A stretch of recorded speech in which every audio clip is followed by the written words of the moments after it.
자, 합의가 결렬된 채 끝난 2차 북미 정상회담 이후에 김정은 북한 국무위원장이 베트남 공식 일정을 마치고 오늘 새벽 평양에 도착했습니다.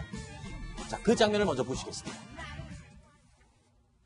세계의 커다란 관심과 이목이 집중된 가운데 제2차 조미순의 회담과 위et남 사회주의 공화국에 대한 방문을 성과적으로 마치고 돌아오시는 경의하는 최고領導者 동지를 맞이하기 위하여 역군에 달려나온 군중들은 끝없는 감격과 흥분으로 설레이는 마음 안고 최고領導者 동지께 축하의 인사를 드릴 시각을 기다리고 있었습니다. 온 나라 인민들의 만세 풍 같은 환호성이 평양 하늘가를 가득 채우며 이알이쳐갔습니다. 조선중앙통신이 조선중앙TV가 김정은 위원장의 귀환을 대대적으로 보도했습니다. 그런데 좀 이상한 거 못 느끼셨습니까? 회담이 무산됐다는 내용은 없습니다. 그저 회담이 성과적이었다라는 표현으로 결과를 정리해버렸습니다. 안 박사님, 예. 지금 하노이 회담이 결렬됐다는 사실은 전 세계가 알고 있는데 저렇게 보도를 하고 있네요. 그렇죠. 북한은 그야말로 관제 보도의 달인 아니겠습니까? 네. 뺄 건 빼고 놓을 건 놓고 싶은 건 평양 마음대로입니다. 그러다 네. 보니까 뭐 굳이 자기네가 실패하고 망신당한 얘기를 놓을 필요가 없는 거죠. 아하. 그래서 그냥 싹 빼버리고 베트남 공식 방문했다. 이것만 하고 이제 베트남 대사도 나오고 대사관 일원도 나와서 그냥 그 없었던 일로 미국과의 자기네 그 많은 망신당한 일은 빼버리는 그런 보도를 했습니다. 그렇군요. 자, 북한 매체가 김정은의 실패를 절대 말할 수 없는 이유, 태영호 공사는 이렇게 설명을 했었죠. 북한 체제는 수령은 언제나 백전백승하는 강철의 영장입니다. 아하. 그렇기 때문에 수령은 절대 어류를 범할 수가 없으며 네. 또 일단 수령이 관여한 일은 100%다 백전백승이다. 이게 북한의 돌아가는 운영 시스템이 원칙입니다. 모든 언론 플레이를 바로 김정은 원수님께서 이번에 진도에 나섰기 때문에 우리는 또 승리할 것이다. 네. 이런 분위기로 끌고 왔습니다. 그러면 이런 상황에서 북한 언론은 절대 이거 결렬되고 실패했다고 말할 수가 없습니다. 안 박사님, 그런데 조선중앙TV에서는 열렬한 환영식으로 지금 맞이를 한 내용을 보도를 했습니다. 지금 태 공사의 말을 들어보면 이번 회담 실패가 북한의 운영 시스템에도 그럼 영향을 미칠 수 있는 그런 상황 아닙니까? 그렇죠. 뭔가 비핵화와 관련된 팀, 뭐 김혁철 이런 철라인이라든지 이런 담당자들 누군가가 책임을 지워야만 됩니다. 왜냐하면 김정은 위원장의 책임으로 돌릴 수는 없는 시스템 아니겠습니까? 따라서 제가 볼 때는 어떤 외교부문 또 회담 부문의 일꾼들을 이렇게 과감하게 갈아치움으로써 마치 책임이 그 사람들에게 있는 것처럼 네. 전가시킬 가능성이 높고 네. 제가 볼 때는 김정은 위원장이 떠날 때도 김영남 상임위원장 귀에다 속삭이고 돌아와서도 김영남 상임위원장과는 친근하게 말을 하는데 최영회는 얼굴도 쳐다보지 않았습니다. 아하. 그래서 뭔가 이 노동당 내에서 조직 지도부장 아니겠습니까? 네. 최영회가 노동당 내에서 뭔가 이 시스템의 책임을 지우려는 것은 아닌가 이런 느낌이 들고 있습니다. 그렇군요. 네, 북한이 김정은 위원장이 터프다한 방식. 네. 일단 정상끼리 만나서 그냥 단번에 해결하려는 시스템으로 왔는데 요번에 그렇게 해보니까 안 됐거든요. 네. 그래서 아마도 실무회담부터 시작해가지고 네. 하는 시스템으로 바뀔 가능성이 있다는 게 하나고 또 하나는 이제 통전부를 앞세워가지고 우리 대한민국이 이제 중간에 역할을 네. 할 수 있게 하는 그런 시스템으로 왔다가 이제 외무성 라인으로 가지 않겠나 하는 이제 그런 생각이 또 들고 그다음에 지금까지 북한은 어떻게 이제 정치 결정을 안 하면 수평적인 부처끼리는 절대로 회의를 안 합니다. 네. 그러니까 통정부 의견, 외무성 의견을 별도로 받아봐가지고 네. 마음에 들면 이번엔 외무성 의견대로 해 이렇게 지시를 하거든요.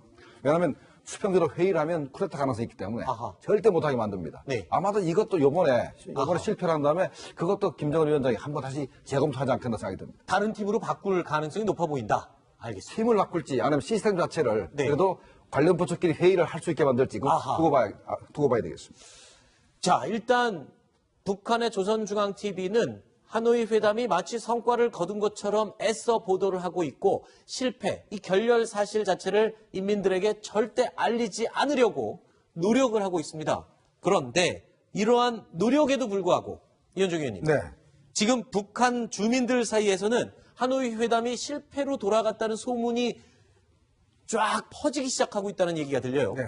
얼마 전에 이제 김정은 위원장이 베트남을 떠나고 난 다음에 네. 동아일보 기자가 그 호텔방에 들어갔어요. 네. 그랬더니 경호원들이 이제 막 치우고 있던 장면이 있었습니다. 네. 그래서 이제 이 기자가 그 경호원들과 나눈 대화를 한번 소개한 적이 있는데 그 경호원들이 회담 어떻게 됐습니까? 이렇게 물어봤다는 거죠. 네. 그래서 기자가 이번에 결렬이 됐다 이렇게 이야기를 하니까 깜짝 놀랐다는 거죠. 아하. 사실 왔던 사람들도 그 회담이 결렬됐는지 성공했는지 잘 모르고 있는 상황 아니겠습니까? 네. 근데 이제 어떤 면에서 보면 지금 북한 주민들 입장에서는 대대적으로 보도를 했기 때문에 네. 뭔가 저 열차에 큰 선물을 싣고 올 것이다. 라고 했지만 이제 조금 있으면 이제 사실을 알겠죠. 그리고 또 네. 북한이 현재 휴대폰 보유량이 뭐 300만 대가 넘지 않습니까? 네. 더군다나 또 여러 가지 방식을 통해서 북한의 어떤 이 서방의 어떤 소식들을 전하고 있기 때문에 네. 이 회담이 실패됐다는 것은 제가 알기로는 뭐 얼마 안 가서 다 소문이 퍼질 겁니다. 네. 이제 그렇기 때문에 그런 내부의 불만들이 조금씩 조직화되면서 자 그러면 이제 뭔가 줘야 되는데 뭘 먹어야 되는데 이게 들어오지 않으면 북한 주민들의 불만이 서서히 고조될 수밖에 없기 때문에 네. 보위부가 나서서 지금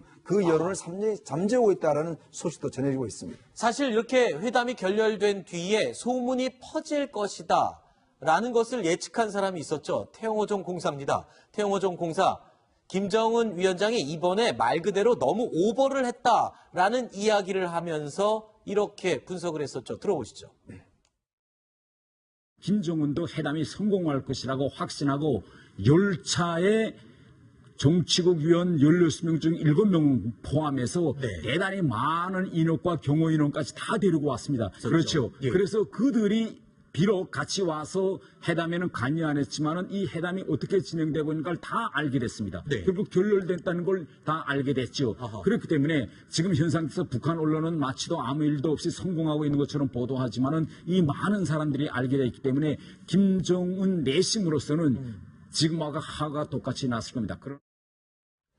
자, 그러니까 너무 많은 사람이 이미 하노이 현장에서 알게 돼버렸다. 그럼 본인이 기차 타고 가면서 너무 많은 수행원을 데려갔기 때문에 성공을 너무 확신한 김정은 위원장의 패착이었다. 결국 한 사람의 입을 막을 수는 있지만 그 여러 사람의 입을 한 번에 막을 수는 없었던 것 같습니다. 그렇죠. 카메라에는 거의 잡히지 않고 한두 번 잡힌 조용원 노동당 조직지도부 부부장을 비롯해서 뭐 현성월에다가 그것도 뭐 모란봉악단 단원 같은 젊은 여성에다가 그야말로 그 열차에 아마 많이 탄 것 같습니다. 공개는 안 됐습니다만은 이래서 이제 돌아가면 이제 핸드폰 얘기도 나왔습니다만은 제재가 풀려야 되는데 제재가 안 풀리면 이게 왜 안 풀리냐? 그럼 네. 이번에 김 위원장이 가서 결국 실패했기 때문에 안 풀린다. 아하. 이렇게 연결고리가 있기 때문에 북한 주민들로서는 거기 퀘션을 가질 수밖에 없고 그렇죠. 그래서 아마 북한에서는 조금 지나면 이제 노동당이나 이런 핵심 간부들이 뭔가 네. 강연회를 통해서 어떻게 상황이 돌아갔는데 장군님께서 그냥 박차고 나오셨다.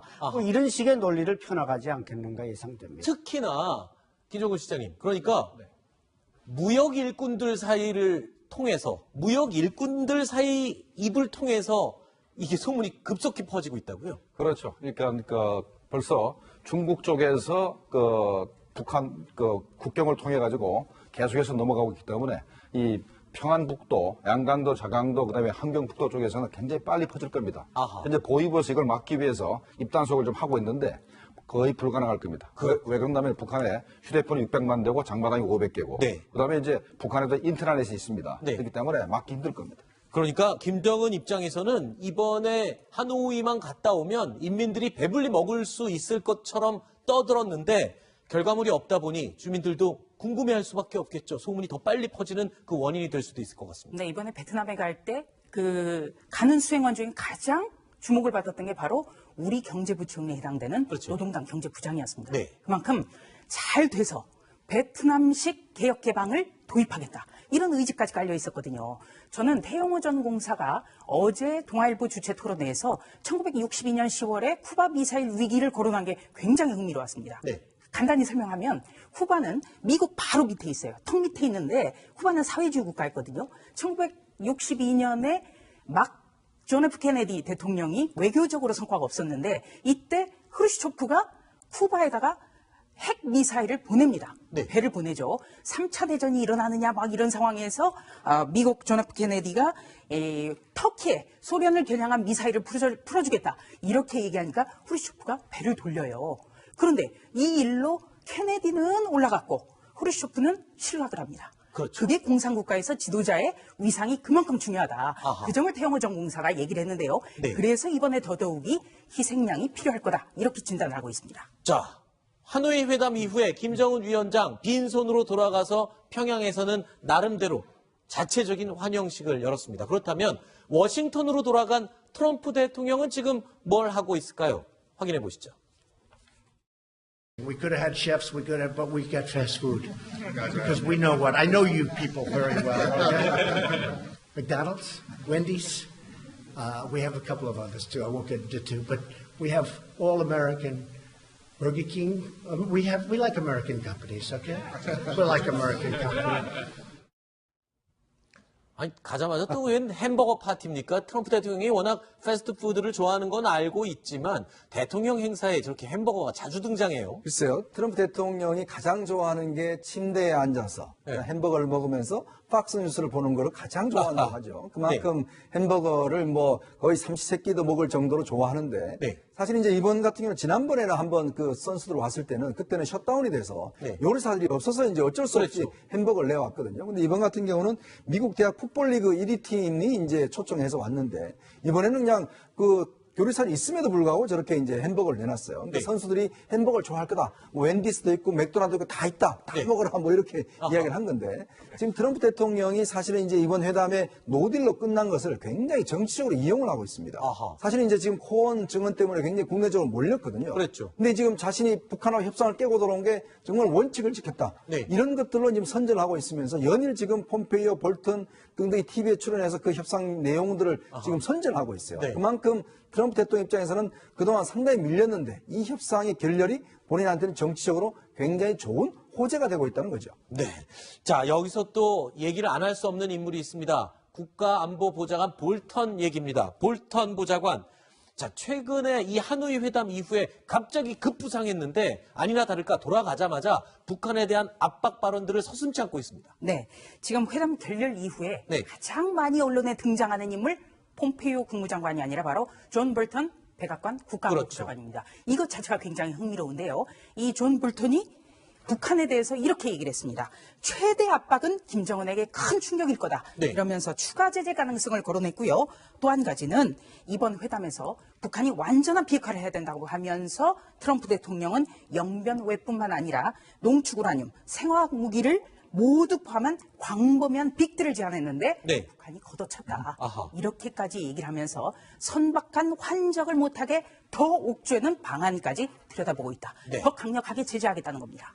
김종훈 시장님, 사실 최근에 동해바다 주변에서 캐나다, 일본, 미국 해군이 모두 함께하는 북한의 불법 환적 감시 작업이 계속 벌어지고 있습니다. 그럼에도 불구하고 지금 환적을 더 못하게 옥죄는 방법을 더 강구하고 있다. 북한 입장에서는 진짜 굉장한 압박으로 느껴질 수밖에 없겠어요. 환적을 한 그 기업에 대해서 미국이 제재를 심하게 안 했지 않습니까? 앞으로 그 환적한 나라든가 기업에 대해서 강력한 제재를 한다면은 그 환적을 못하게 될 것이고 현재 북한이 석유류 그러니까 정제유를 갖다가 북한이 정제유 연간 한 50만 톤 필요합니다.